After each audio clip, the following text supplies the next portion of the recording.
à l'été.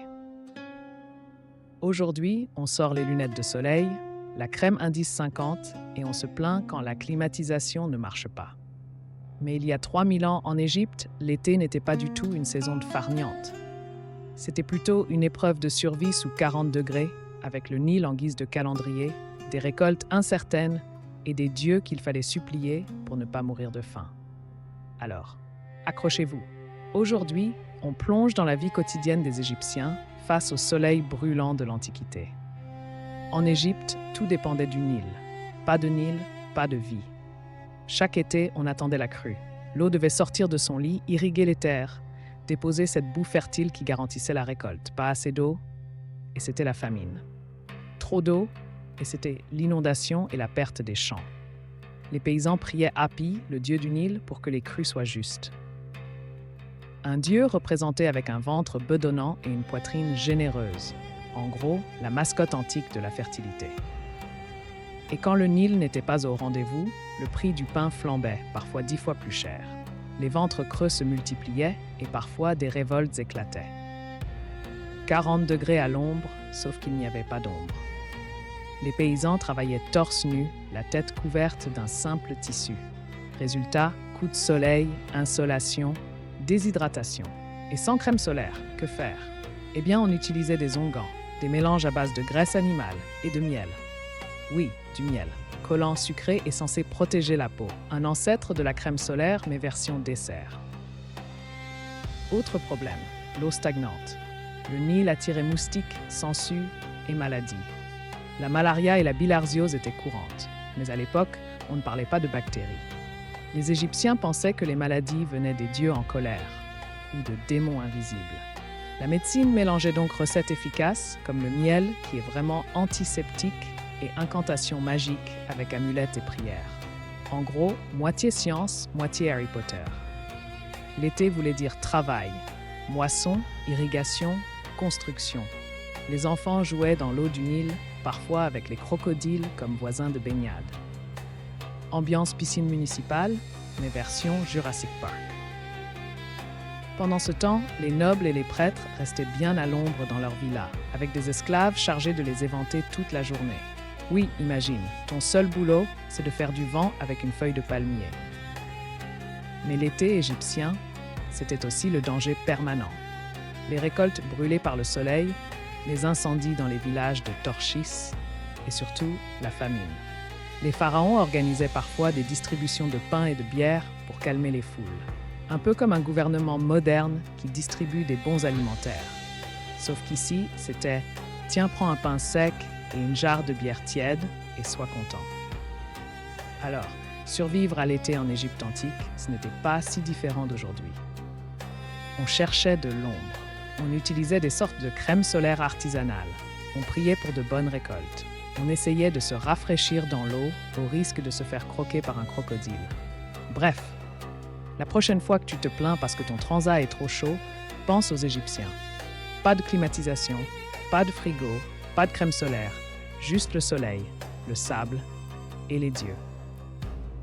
Quand on pense à l'Égypte antique, on imagine Cléopâtre, divine, maquillée, magnifique. Mais en vrai, la beauté, ce n'était pas seulement de l'esthétique.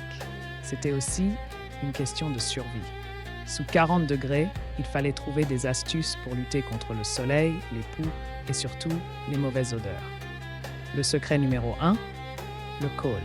Ce trait noir autour des yeux qu'on croit fait pour séduire. En réalité, c'était des lunettes de soleil version antique. Le kohl protégeait de l'éblouissement et même des infections oculaires, fréquentes dans l'eau du Nil.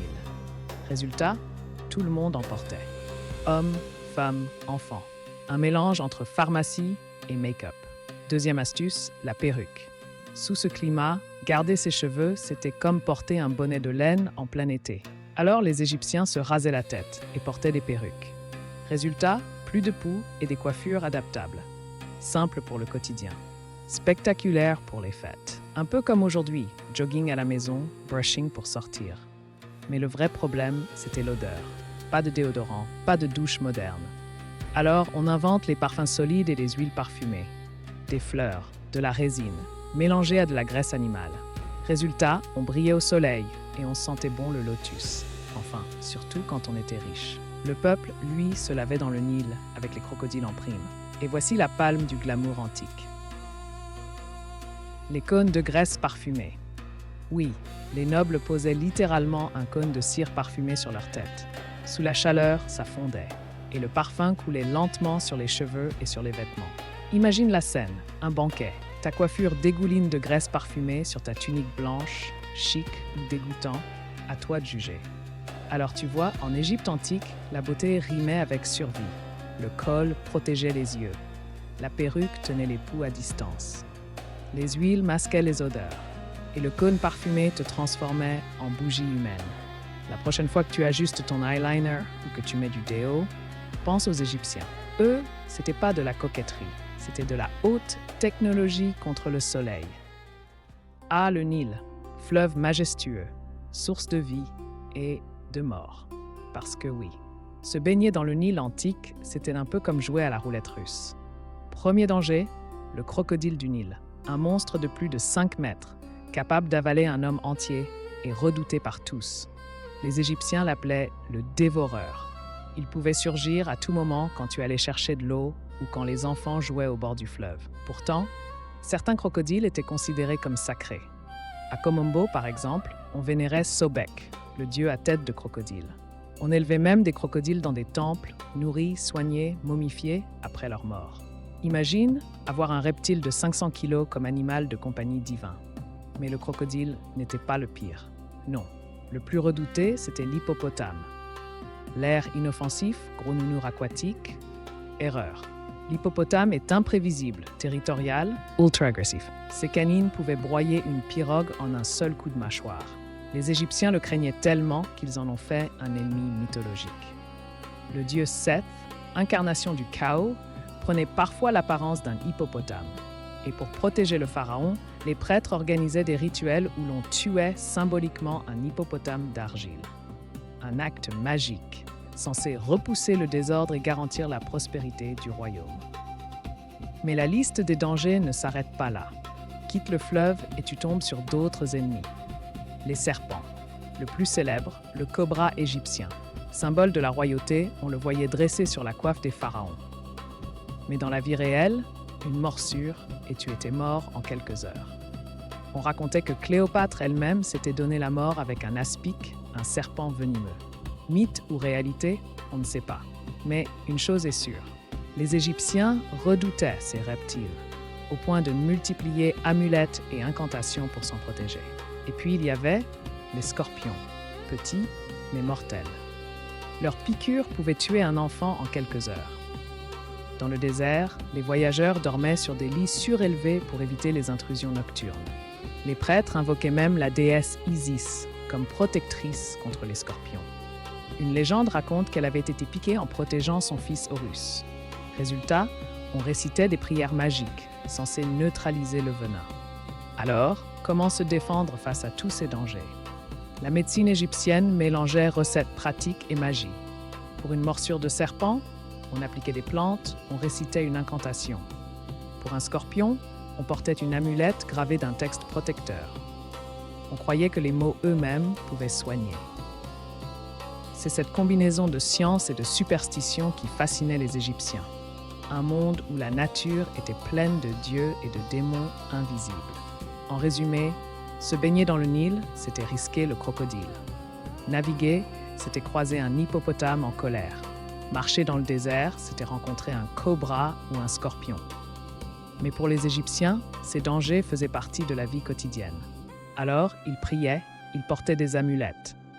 Et ils vivaient dans un équilibre fragile entre respect, peur et fascination pour la nature. La prochaine fois que tu te plains des moustiques en été, pense à eux. Eux devaient survivre, entourés de crocodiles sacrés, d'hippopotames tueurs et de serpents mortels. Un vrai Jurassic Park, version Antiquité. L'Égypte antique, ce n'était pas seulement le soleil brûlant et les crocodiles du Nil. C'était aussi une société qui savait profiter de la vie. Et quand venait l'heure de manger, boire et faire la fête, les Égyptiens ne faisaient pas les choses à moitié. Commençons par le pain, l'aliment de base. Chaque repas en contenait. Mais attention, ce n'était pas la baguette croustillante qu'on imagine. Le pain égyptien était noirci dur et rempli de sable. Pourquoi? Parce que les meules en pierre laissaient toujours des résidus dans la pâte. Résultat, chaque bouchée usait les dents comme une râpe à fromage. Les archéologues ont retrouvé des momies avec les mâchoires littéralement détruites par ce régime. Caries, dents limées, infections, tout ça à cause du pain quotidien. À côté de ça, il y avait la bière, la boisson par excellence. Mais là encore, oublie la bière dorée, mousseuse, fraîche. La leur ressemblait à une soupe épaisse. À base de pain fermenté riche en calories, troublée, brune, parfois avec des morceaux qui flottaient. Et pourtant, c'était la boisson nationale. Tout le monde en buvait. Hommes, femmes, enfants. Pourquoi? Parce qu'elle était plus sûre que l'eau du Nil, pleine de parasites, et parce qu'elle nourrissait presque autant qu'un repas. Mieux encore, la bière servait de monnaie. Les ouvriers des pyramides étaient payés en rations quotidiennes de pain et de bière. Pas d'argent, pas de pièces, juste de quoi remplir l'estomac. Et trinquer entre deux blocs de calcaire. Mais les tables des riches, ça, c'était une autre histoire. Les nobles et les pharaons pouvaient se régaler de viande. Bœuf, oie, poissons grillés et des fruits secs, figues, dattes, raisins. On servait des banquets entiers, avec des pyramides de nourriture, des jarres de vin importés du Proche-Orient réservés à l'élite, pendant que le peuple se contentait de pain sableux et de soupe de bière. Les grands de ce monde croquaient la vie à pleines dents. Et puis venait le moment des fêtes. Car si les Égyptiens travaillaient dur, ils savaient aussi se détendre. Et les banquets n'étaient pas silencieux. Ils résonnaient de musique, harpe, lyre, tambourin, flûte en roseau, sistrums, ces instruments à grelots utilisés aussi dans les temples. Les danseuses animaient la soirée vêtues de robes fines en lin blanc. Les convives buvaient, riaient, chantaient. Certaines fresques montrent même des invités ivres, titubants, soutenus par des serviteurs pour rentrer chez eux. Oui, la gueule de bois existait déjà il y a 3000 ans. Mais ces fêtes n'étaient pas que des orgies privées. Elles avaient aussi une dimension religieuse. La musique accompagnait les rituels aux dieux. Le chant et la danse étaient des offrandes sacrées. On pensait que la musique pouvait calmer la colère divine ou attirer la bénédiction d'Osiris, dieu de la fertilité. Alors, dans une fête égyptienne, tu avais tout. La bouffe, la bière, la danse, la religion, le plaisir et le sacré mélangés dans un même banquet. En résumé, le peuple vivait au pain sableux et à la soupe de bière. Les riches festoyaient de viande, de vin et de musique. Et ensemble, ils savaient transformer la chaleur étouffante de l'Égypte en chaleur humaine. Alors, la prochaine fois que tu t'ouvres une bière en terrasse, pense aux ouvriers des pyramides. Eux, leur happy hour, c'était tous les jours, payés en pain et en pain.